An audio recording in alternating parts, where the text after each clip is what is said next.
Graça e paz, igreja. Amém. Amém. Glória seja dada ao Cordeiro de Deus. Estamos aí em mais um dia, nessa maratona. Estamos aí já na segunda quinta-feira, com o tema relacionamento. Deus tem falado aos corações. Eu fico feliz de poder estar com vocês mais uma quinta-feira, acompanhado da minha família, da minha esposa, diaconisa Thaís, do meu filho Telo. Me sinto muito honrado e sei que o Senhor ele vai continuar a falar ao nosso coração, amém? Eu quero compartilhar com você o texto que se encontra-se no livro de Jeremias, no seu capítulo de número 18. Glória a Deus. Vamos dar continuidade a estar falando a respeito de relacionamento. Eu tive meditando por alguns dias sobre esse texto e foi o texto que o Senhor aplicou no meu coração para eu estar aplicando no seu coração nessa noite, amém? Livro de Jeremias, no seu capítulo de número 18, um texto bem conhecido, mas eu quero aqui compartilhar com você algo que o Senhor ministrou em meu coração. Glória a Deus. Jeremias, capítulo de número 18, eu quero fazer a leitura a partir do verso de número 5. A partir do verso de número 5. Acredito que você que não trouxe a sua Bíblia, aqui vai estar no telão, um anexo aqui. Muito top e bonito, pastor. Está escrito assim a palavra do Senhor. Então a palavra do Senhor veio a mim dizendo: ó casa de Israel, não posso eu fazer convosco como este oleiro? Diz o Senhor. Eis que como barro na mão do oleiro, assim estáis vós na minha mão, ó casa de Israel. Amém? Amém? Pode fechar a sua Bíblia. Glória a Deus. Deixa Deus te usar aí, tá bom, tangedor? Deixa eu tomar suas mãos aí, me ajuda a ministrar. Glória a Deus. Queridos, esse texto, ele é um texto, talvez, para alguns, ou para todos, um texto bem conhecido. Quem nunca ouviu falar a respeito de Jeremias, no seu capítulo de número 18, né? É um texto bem conhecido. Eu me recordo bem que ainda criança, por volta dos meus 8 anos de idade, na escola bíblica dominical, os nossos líderes nos davam ensinamento a respeito disso. Já participei de estudo teológico, já participei de conferências. É um texto bem, com muita profundidade. Esse texto, quando eu faço menção dele, eu gosto muito, e isso me chama a atenção, primeiro, porque nós estamos falando de Jeremias. Quando nós falamos de Jeremias, eu acho algo muito importante no texto, porque quando nós olhamos para a história de Jeremias, nós vamos perceber que Jeremias ele vem de uma linhagem sacerdotal. A gente sabe que a linhagem sacerdotal vem dos seus ancestrais, vem dos seus avós, vem dos seus pais, e assim ele acabou herdando esta vocação também que veio dessa linhagem. De fato, é muito importante olhar para Jeremias e prestar atenção que Jeremias ele se entregou para se formar em um sacerdote real diante do Senhor. Ele se entregou, ele exerceu com muita qualidade em se aprofundar em saber o que é ser um sacerdote. Olhando para Jeremias, a gente não vê a história relatando que houve dolo, houve problema em seu segmento sacerdotal. Não haverá isso. A gente vai ver que até então, Jeremias exercendo a função sacerdotal, estava tudo ocorrendo bem, estava tudo sendo perfeito. Porque o que Jeremias estava exercendo era para a glória do nome do Senhor. De fato, Jeremias ele seria um representante de Deus. Pela lei de Moisés, o sacerdote era o que apresentava a Deus todos os sacrifícios. Todos os sacrifícios. Então, olhando para Jeremias, a gente percebe que o que Jeremias está exercendo de fato é bom, é certo e é agradável diante dos olhos do homem e diante dos olhos de Deus. Só que a gente vai perceber algo aqui, e isso me chamou a atenção, que todas as vezes que Deus decidir se relacionar comigo ou com você, nós vamos perceber que o relacionamento de Deus vai criar renúncias em nós. E é uma primeira coisa que eu quero dizer aqui nessa noite, que todo relacionamento que decidimos se envolver com Deus vai ser gerado renúncias. Algumas coisas ficarão para trás. Algumas coisas serão deixadas. Eu tive o prazer de estar no cinema com a minha esposa e assistimos o filme A Forja. E uma das coisas que mais foi pedida pelo Evangelho, pela vida daquele moço, era a renúncia. Se ele tinha a capacidade de renunciar àquilo que ele mais amava para viver uma vida com Deus. A primeira coisa que eu olho para Jeremias é de fato isso. Jeremias, ele é um sacerdote. Ele tem uma vocação. Ele está exercendo com excelência. Mas quando Deus decide se relacionar com Jeremias, o texto vai dizer que Deus está causando mudanças naquilo que Jeremias estava executando. E de fato, o que ele estava fazendo era certo. Mas no relacionamento com Deus, por mais que pareça ser certo o que eu estou fazendo, a vontade dele ainda permanece além do que eu acredito e do que eu estou vivendo. Pastor, por quê? Porque o que Jeremias está exercendo é sacerdote. Só que agora vem Deus e cria mudança naquilo que ele estava fazendo. Uma coisa que eu quero dizer aqui nessa noite, que dentro de um relacionamento com Deus acontecerá mudanças. Diga isso ao seu irmão. Se prepare para as mudanças que vão chegar. Se você estiver decidido, claro, ter uma vida com Deus, se relacionar com Deus, pode ter certeza que haverá algumas mudanças.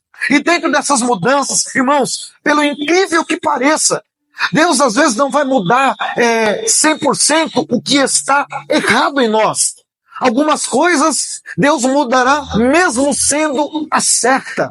Por quê, pastor? Jeremias é um sacerdote. Só que agora chega Deus dizendo, eu vou mudar. Por mais que você esteja fazendo o certo, eu vou mudar. Deus está dizendo para alguém aqui nessa noite que me ouve, e Ele está dizendo, talvez você está orando certo, está cantando certo, está cuidando do culto certo, mas quando eu quero obter um relacionamento mais profundo com você, eu vou fazer algumas mudanças, e essas mudanças serão necessárias. Fala para o teu irmão, é necessária a mudança de Deus. Deus vai trazer algumas mudanças. Pastor, mas eu estou pregando certo. Pastor, mas eu estou louvando certo. Certo, de fato é. Mas olhando para Jeremias, ele está fazendo certo. Ele está executando certo. Só que aí chega a vontade de Deus. Ele diz, tu não será mais sacerdote. A partir de hoje você será profeta na minha presença. Glória a Deus. Olha só, ele está fazendo certo. Só que a vontade de Deus é mais perfeita ainda. Por quê, pastor? Porque a função sacerdotal era levar a voz do povo para a voz de Deus. Agora é o inverso.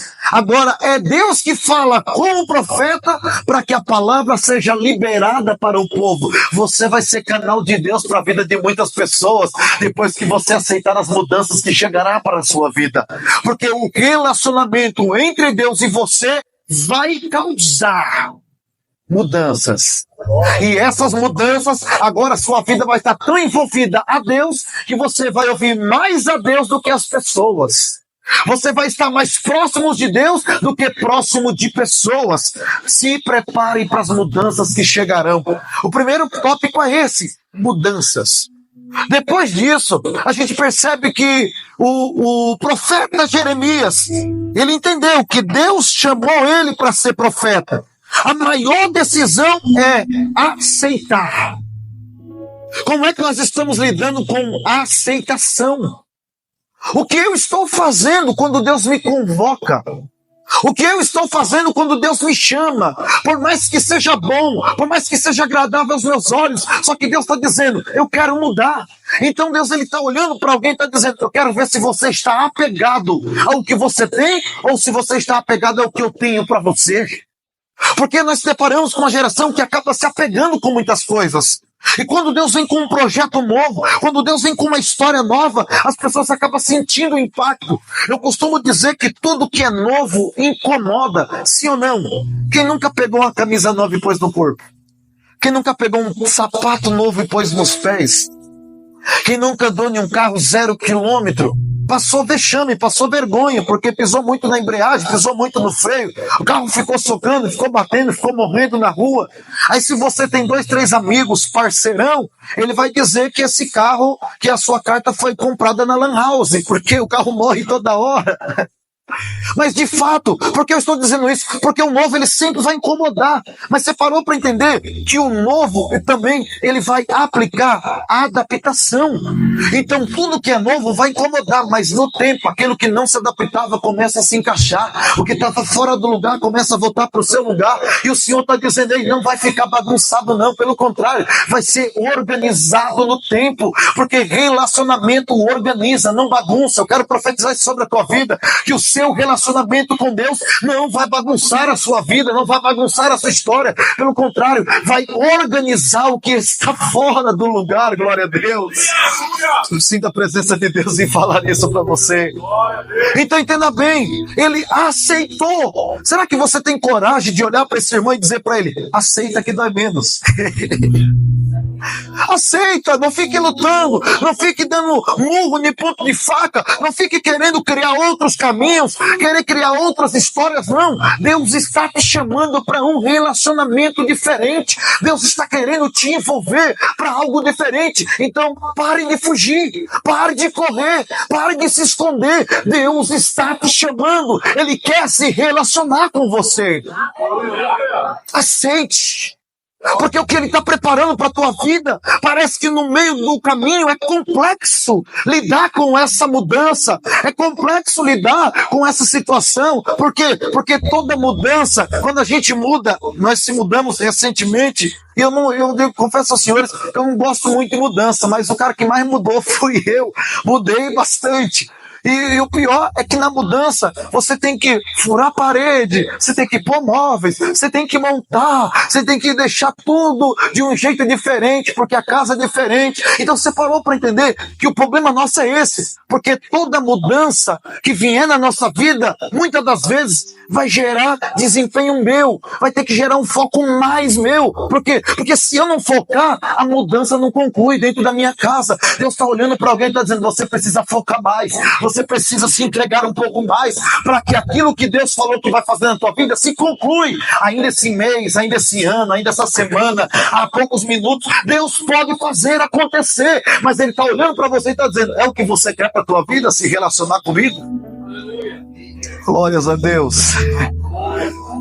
Ele está perguntando para alguém qual é o seu relacionamento, qual é a sua ideia, qual é o seu plano, qual é o seu projeto. Então, olhando para isso, olhando para o texto e não fugindo do texto, a gente percebe que Jeremias aceitou a mudança. Irmão, enquanto você não aceitar, você vai viver o efeito ioiô, até que vai, mas depois volta. Até parece que está acontecendo, mas depois volta. Até parece que está acontecendo muita coisa, mas depois volta. Deus está dizendo, eu não quero que você fique indo e voltando. Eu quero que você vá, mas que você vai debaixo de uma direção. Eu quero que você vá, mas debaixo de uma palavra. Qual é a palavra? Profeta. Aquele que recebeu e entrega. Aquele que tem e dá. Deus está dizendo, o que eu tenho para a tua vida não é voltar. O que eu tenho para você é seguir, é ir além, é ir para frente, não é estacionar. Deus está querendo se relacionar com alguém aqui nessa noite. Então, isso aqui é muito importante, porque por mais que venha a mudança, o que precisa ter num relacionamento é diálogo. O que Deus também está querendo gerar com Jeremias não é simplesmente só mudar a direção, porque não basta mudar a direção e não ter diálogo. É meio inseguro. Há insegurança quando não tem diálogo. Não tem como você dizer, como um texto bíblico que fala do profeta mais velho e o profeta menor. O profeta menor, o mais novo, olhou para ele e disse, segue esse caminho aqui, que você vai chegar lá. Quando ele chegou no meio do caminho, ele encontrou o mais velho. O mais velho disse, não, o caminho é muito longo, corta por aqui, que vai dar certo. E o texto vai dizer que quando ele cortou o caminho, ele morreu na boca de um leão. O que Deus está querendo aqui nessa noite não é só simplesmente mudar o relacionamento, mudar caminho. Não, Deus está dizendo, eu quero também te dar uma direção. Porque relacionamento gera direção. Você nunca vai andar sem direção quando você se relaciona com Deus. Aleluia. Deus está olhando para alguém e está dizendo, eu vou te dar direção nessa noite. Você não vai sair daqui dizendo, e agora? O que eu faço? O que vai acontecer na minha vida? Deus está dizendo, se você entregar e confiar em mim, eu vou te dar caminho, eu vou te dar direção, eu vou te dar... Pode ter certeza que vai acontecer algo nessa direção. Diga para o seu irmão, Deus vai te dar direção. Oh, glórias a Deus. E entenda bem, Deus ele está dando a direção, mas também Deus, para ele dar direção, ele precisa dialogar, ele quer conversar.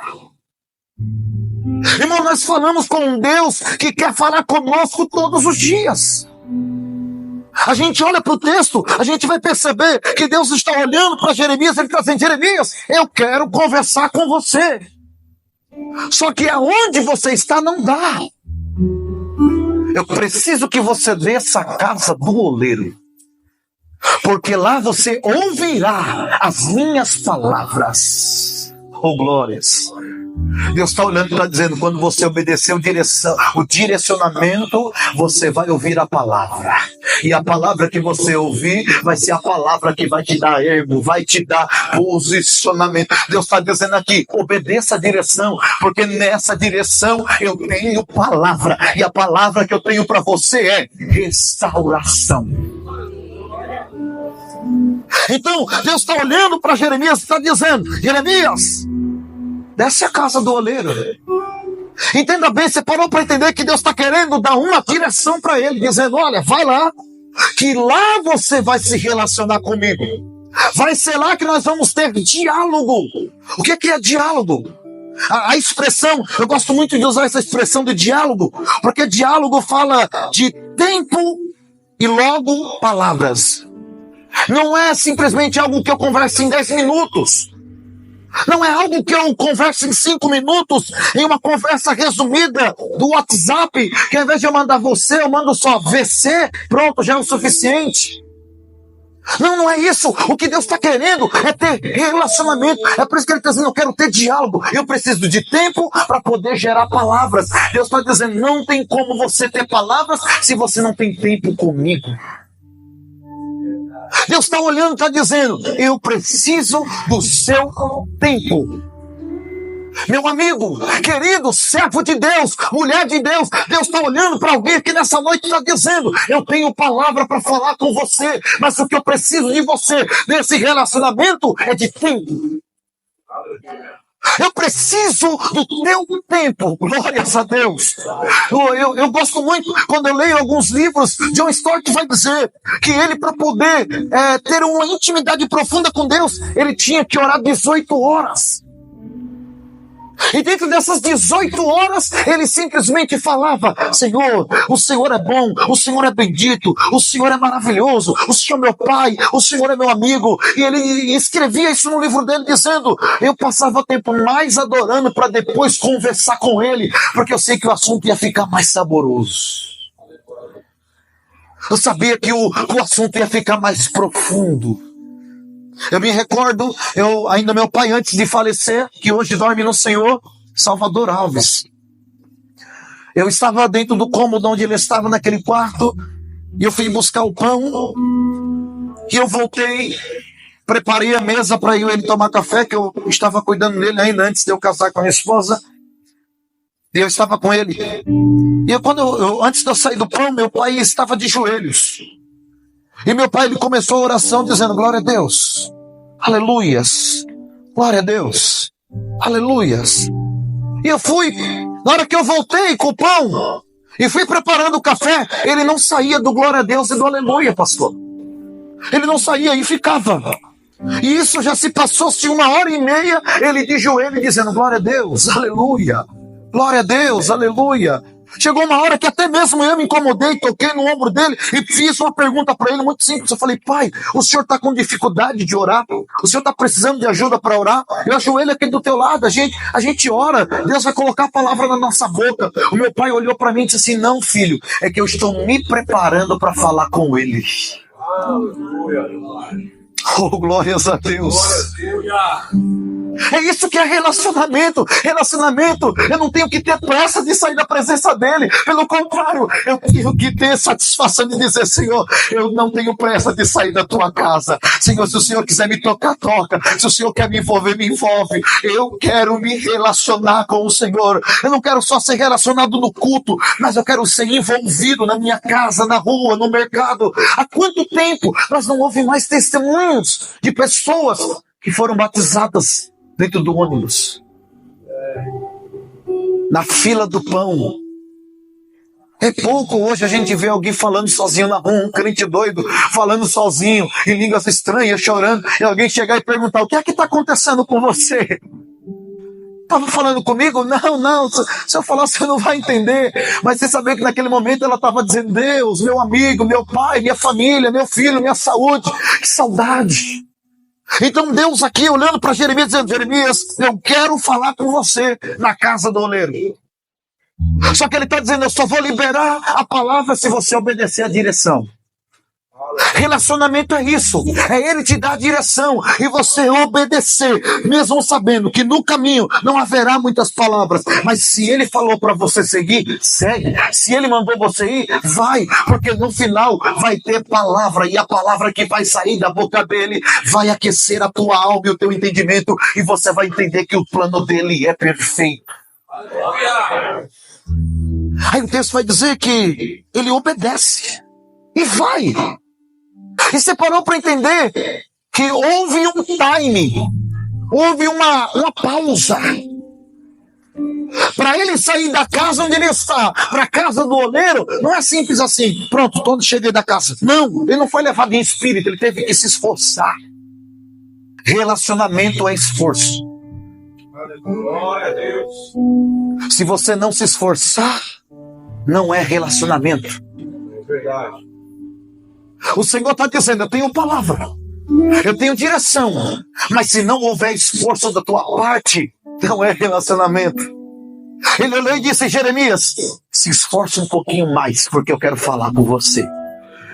Olha que Deus está falando com alguém aqui nessa noite. Talvez o céu está preocupado com você, e o céu está dizendo, ei, você precisa se esforçar um pouco mais. Não é simples assim, pronto, mas estralou o dedo, a porta apareceu, pronto, agora eu vou falar com ele. Não, é ter um esforço, sair da onde você está, sair da comodidade, sair da zona do conforto que você está. Deus está olhando para alguém e está dizendo, ei, é tempo, é noite de você sair da zona do conforto, do descanso, e se esforçar, porque ele quer falar com você. Ele está dizendo, ei, desce na oração que você vai ver o que vai acontecer. Desce no jejum para você ver o que vai acontecer. Desce na consagração, vai para o monte, vai para a vigília, e você vai ver o que vai acontecer. Mas se você não se esforçar, você vai viver o que Provérbios fala. Vai aprender com a formiguinha. Preguiçoso. Você parou para entender que a gente quer se envolver, mas não quer se esforçar, pastor? Nós se deparamos com uma geração que é como se fosse o Aladim, achou a lâmpada, raspou, pronto, 3 pedidos, eu quero para mim. Não, Deus não é Aladim, Deus não é adivinho, Ele é amigo, Ele quer se envolver com você, Ele quer caminhar com você, Ele quer te dar bom dia e receber bom dia, Ele quer te dar abraço e receber abraço. É isso que Deus está querendo fazer hoje, é que Ele está dizendo, aí, se esforce, porque no final vai valer a pena. Talvez você está achando, não, pastor, eu já orei muito, eu já li muito, eu já me dediquei muito, só que o Senhor está dizendo, aí, se esforça só mais um pouquinho, se esforça até chegar na casa. Enquanto você não chega na casa, vai se esforçando, vai usando a força que você tem, vai usando a capacidade que você tem. Pastor, eu só sei da glória, vai dando glória mesmo. Pastor, eu só sei da aleluia, vai dando aleluia. Pastor, eu troco o nome de Jesus por Genésio. Usa o que você tem, mas você não pode parar. Deus está preocupado com você, porque se você parar, irmãos, eu costumo dizer que crente parada é igual água parada. Água parada dá dengue. E o que tem de crente dengoso não pode dizer nada, que já faz bico, já faz cara feia. Ah, não vou mais naquela igreja, não faz mais parte do grupo, não quero mais saber, porque está dengoso, está parado, aí acha que Deus tem que fazer alguma coisa por ele, e Deus está dizendo, ei, se movimenta para você ver o que vai acontecer, ei, dá um passo que você vai ver o que vai acontecer, nem que se você orar só o Salmos 23, mas ore, faça alguma coisa, porque Deus está querendo se relacionar, mas Ele quer ver esforço da sua parte. Fala para o seu irmão, se esforça. Não fala baixinho não, fala alto mesmo. Fala para ele, se esforça. Tem gente que ficou até com medo de falar aqui agora. Não tenha medo não, fala para ele mesmo. Você precisa se esforçar um pouco mais. Eu preciso me esforçar um pouco mais. Chegou uma certa feita por esse tempo, a minha esposa olhou para mim e disse, tu precisa voltar a orar como tu estava orando antes, viu? Minha esposa falando. E isso é bom. Eu não preciso ninguém me apontar no culto. Já tem dentro de casa quem me põe no lugar. Dá risada não, que ela está aqui. Mas entenda bem, você precisa se esforçar. Mas você parou para entender? E isso aqui é muito profundo. Que nós colocamos na nossa cabeça que o esforço precisa ter recompensa. Porque nós, seres humanos, fomos criados debaixo de recompensa. Ninguém vai fazer nada sem não obter uma recompensa. Por mais que seja positivo ou não, alguém sempre vai fazer algo porque sabe que vai gerar uma recompensa. Você parou para entender que Jeremias ele está no caminho, está se esforçando, mas ele não está vendo a obra que está sendo feita na roda. Por que isso? Porque tem coisas que a gente quer ver acontecer. No caminho, no esforço, na dedicação. Mas alguém viu no texto dizendo, e Jeremias estava tendo a visão do oleiro. Jeremias estava no caminho, mas não estava vendo nada do que estava acontecendo.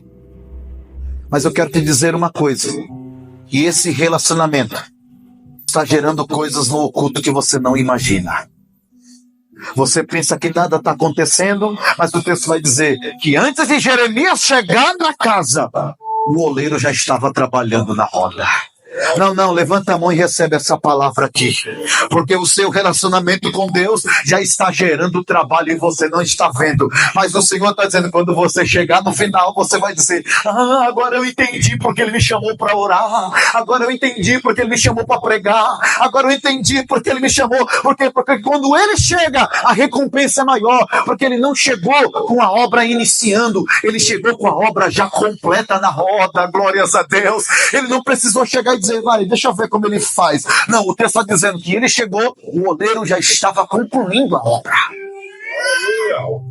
Você parou para entender que tem projetos que já estão concluídos, mas o relacionamento só está exigindo de você esforço. Se você não esforçar, como é que você vai saber como será o final?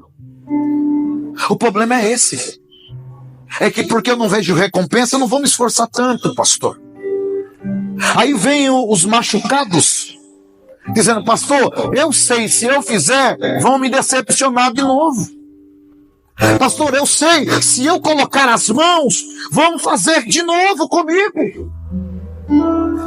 Só que o Senhor está dizendo aí, fica debaixo da direção que eu te dei. Alguém talvez pode te decepcionar, pode te machucar, pode te deixar de lado. Só que o Senhor está dizendo, eu tenho um relacionamento com você. E quando eu tenho um relacionamento com você, o silêncio já é uma resposta para você. Eu vou dizer isso de novo, o silêncio no caminho já é uma resposta.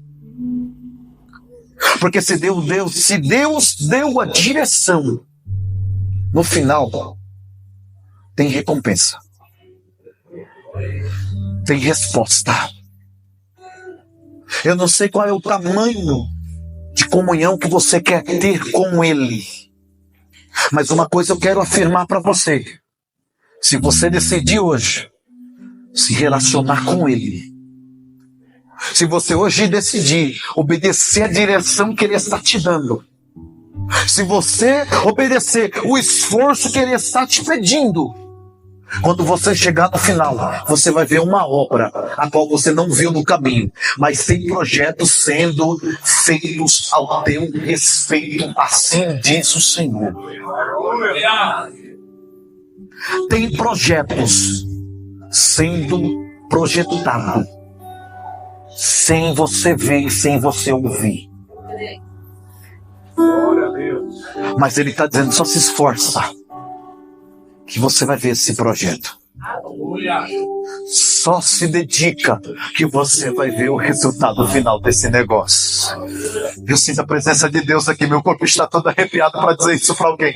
Deus está dizendo aí, não para de orar não, não para de jejuar mesmo não. Continua cantando como você canta lá na tua casa, lá no teu serviço, dentro do teu carro, aonde você está, aonde você se encontra, no apartamento, no condomínio, na sua empresa, não sei. Deus está dizendo, continua fazendo, continua seguindo, porque no final você vai chegar e vai dizer, o que você vê, Jeremias?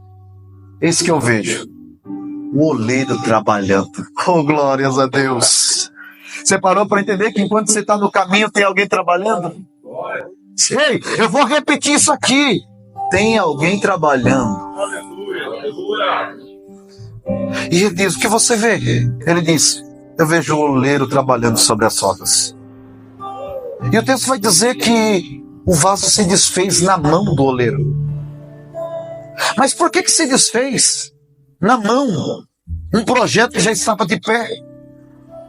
Irmão, você parou para entender que esse projeto, de fato, isso aqui é muito profundo, porque eu morei ali no Marcos Freire, em Guarulhos, Rua Albertina Duarte do Leite, número 8B. Próximo da minha casa tinha uma olaria.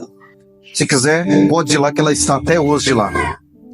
Faz vasinhos de barro e cofrinhos de barro para vender. Até hoje. Eu ainda nova tinha costume de fazer o quê? Pela manhã, antes de pegar o pão, eu passava na olaria, batia na porta e dizia, tem vaso aí que o senhor não vai usar? Tem algum cofrinho? Ele abria a porta, ó, tem esses daqui. E eram cofrinhos que sobrou resto de argila, ele fazia cofrinhos pequenininhos, ia deixando lá e ele doava. E eu, como um grande empreendedor, pegava os cofrinhos, pintava de azul e vendia para alguns amigos. Só que o que me chamou a atenção é que eu vi ele fazendo um vaso muito bonito, com lantejola, bem bonito esse vaso. E quando ele estava fazendo, que ele parou a roda, o vaso desmontou. Eu coloquei a mão na cabeça e falei, ixi, agora deu ruim. Ele disse, não, é porque a roda parou. E ele disse assim, o vaso precisa ser tirado com a roda em movimento. Porque quando a roda para, ele ainda está frágil. Se eu toco, ele desmancha. Quando eu olho para esse texto aqui, eu entendo o que aconteceu. É que a roda para. E a roda fala de movimentação. E quando fala de movimentação, a gente sabe que se tirar sem movimento, desmancha. O projeto que Deus quer colocar nas mãos dele precisa estar em movimento, não pode estar parado. E Deus está olhando para alguém que está dizendo, qual é o projeto que está parado na sua vida? Quantos projetos estão parados e por causa que parou, desmanchou? Quantas coisas você tentou começar? Pensa aí agora. Você tentou iniciar, você tentou fazer. E de repente, porta fechada. E de repente, voltou de novo. E de repente, tudo do começo. Aí talvez dá um desespero, mas o que eu glorifico a Deus é que o projeto ele não desmanchou na roda em movimento. Porque se desmancha na roda em movimento, ia jogar para todo lado. Mas o texto vai dizer que o projeto desmanchou na mão do oleiro. Sabe por que na mão? Porque na mão é uma oportunidade dizendo, eu vou fazer de novo, vou fazer melhor. Pode parecer que deu errado, mas Deus está dizendo, eu vou fazer de novo e vou fazer melhor. Eu não sei o que desmanchou, eu não sei o que desligou, eu não sei o que perdeu a forma, só que o oleiro está dizendo, o relacionamento traz a identidade de volta. O diabo está querendo roubar a identidade de muitos vasos, só que tem um oleiro dizendo, aquele que começou a boa obra, ele é fiel para terminar. Ele vai dizer, eu vou fazer um vaso melhor do que o primeiro. E Deus está dizendo, o que eu tenho para a tua vida são coisas maiores e melhores. E pode ter certeza que você terá culto de ação de graça na sua casa em agradecimento pelo que acontecerá. Pode ter certeza, a mão de Deus vai pegar e vai começar do zero. Do zero não, do zero é uma palavra muito errada em dizer. Porque ninguém que já fez algo na vida começa do zero. Começa com experiência, não começa do zero. Começa com experiência. Não existe começar do zero que você já sabe. Mas é começar tudo resolvendo com qualidade e com capacidade. E caminhando para o fim do texto. O texto vai dizer que depois que ele faz o vaso, olha a pergunta que o Senhor vai fazer. Não poderei eu fazer com Israel como eu fiz com o barro? Ele não poderia muito bem dizer como o vaso. Por que ele está usando a expressão barro e não vaso? Porque quando eu falo de vaso, eu estou falando de algo que já está formado. E é difícil lidar com pessoas que já estão formadas. Porque pessoas que já estão formadas, você pode até falar, mas não ouve. Pessoas que já estão formadas, entra aqui, sai aqui. Quem manda na minha vida é eu e pronto. Deus, olhe lá. São vasos, mas o barro é diferente. O barro é aquele que dá a condição dizendo, o Senhor pode fazer de mim o que o Senhor quiser. A pergunta hoje nessa noite é, quem somos na presença de Deus? Somos vaso ou somos barro? A pergunta hoje é essa. Quem somos na mão do oleiro? Um vaso quebrado ou um barro fresco para ser moldado, dizendo, Deus pode fazer de mim o que o Senhor quer. Senhor, pode fazer de mim o que o Senhor quer. Fique de pé, eu quero orar por você nessa noite.